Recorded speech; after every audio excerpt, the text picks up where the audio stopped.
Ratusan puisi dan karya sastra lainnya telah dihasilkan oleh anggota komunitas sastra Kalimalang. Umumnya karya sastra mereka bertemakan sosial, cinta tanah air, dan tentang kehidupan. Apa yang melatari lahirnya karya sastra tersebut? Reporter kami berbincang dengan sejumlah anggota komunitas sastra Kalimalang dan mendengar kegelisahan mereka.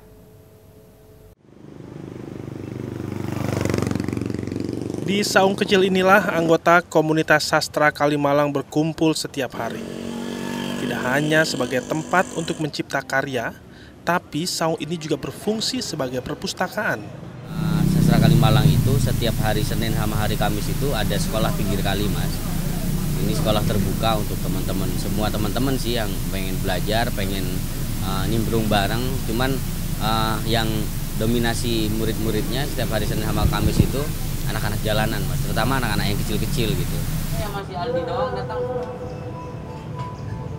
Buku-buku ini sengaja diletakkan menggantung seperti ini. Kata Andri, ini punya makna sendiri.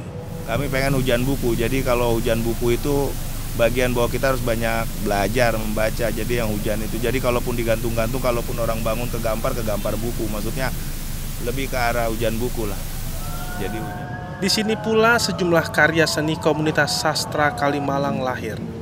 Tidak sedikit karya-karya mereka bercerita tentang sejumlah permasalahan bangsa Indonesia seperti korupsi, kemiskinan, dan pendidikan yang mahal.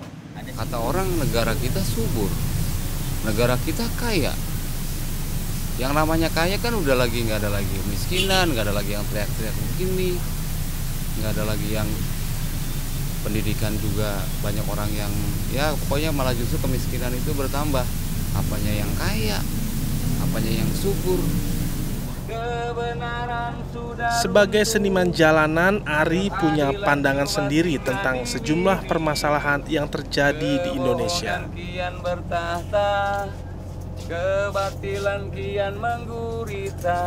Saya sesungguhnya kecewa sama pemimpin. Pemimpin hanya pintar di misalnya lagi berbicara di podium segala macam gitu kan. Lalu kami yang ada di jalan atau mungkin notabennya adalah orang bilang anak jalanan itu hanya dijadikan sebuah objek atau mungkin inspirasi para ahli apa gitu kan, bahwa sesungguhnya mereka yang dijadikan inspirasi objek segala macam masih aja tetap begitu. Kekecewaan itu pula yang sebenarnya melahirkan komunitas sastra Kalimalang. Masalah kritik sosial itu kita nggak ada yang bisa kita sampaikan kecuali lewat teks atau lewat lagu, karena demo kita juga bukan mahasiswa gitu. Kita kan lebih melakukan satu ungkapan kekecewaan itu lewat karya. Misalnya ada masalah pendidikan itu ada, kalau saja ku diberi kesempatan jadi orang nanti, percayalah takkan kubiarkan mereka mati hanya karena sepotong roti, hanya karena sesuap nasi. Mana telurmu?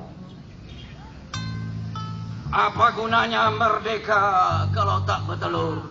Kini sudah ada ratusan puisi dan lagu karya komunitas sastra Kalimalang yang bertemakan kritik sosial. Hal ini pula lah yang mengantarkan mereka ke gedung Komisi Pemberantasan Korupsi pada September lalu. Keberadaan mereka di gedung KPK seakan jadi bukti konsistensi komunitas sastra Kalimalang dalam memerangi korupsi. Kalau menurut saya sih di atas itu kayaknya udah mendarah daging deh. Walaupun ada KPK gini ya, bersyukur ada KPK, akhirnya ada sedikit yang bisa kita comot, kita bawa, dipidanakan karena sesuai dengan perbuatannya itu tadi. Kini sudah ratusan karya seni dan puisi yang tercipta dari tangan seniman komunitas sastra Kalimalang. Lantas, mau diapakan karya-karya tersebut? Insya Allah dibukukan tahun ini. Buku isinya puisi semua?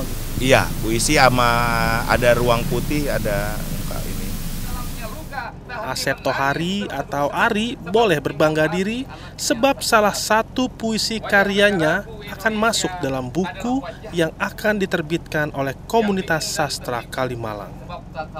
Ini mungkin program lanjutan ya, karena memang SKM juga punya program lanjutan, membuat jingle, rapat di Bandung 30 Oktober mungkin udah, terus ada kampanye budaya segala macam, mungkin itu diantaranya di antara jadwal atau schedule tentang program itu mungkin diantaranya adalah bikin buku.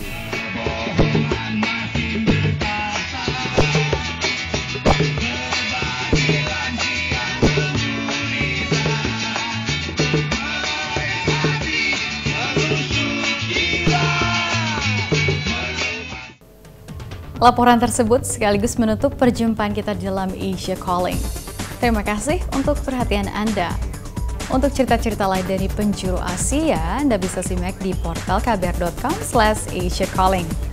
Saya Kak Agustin, sampai jumpa pada program kami berikutnya. Asia Calling, your window on Asia.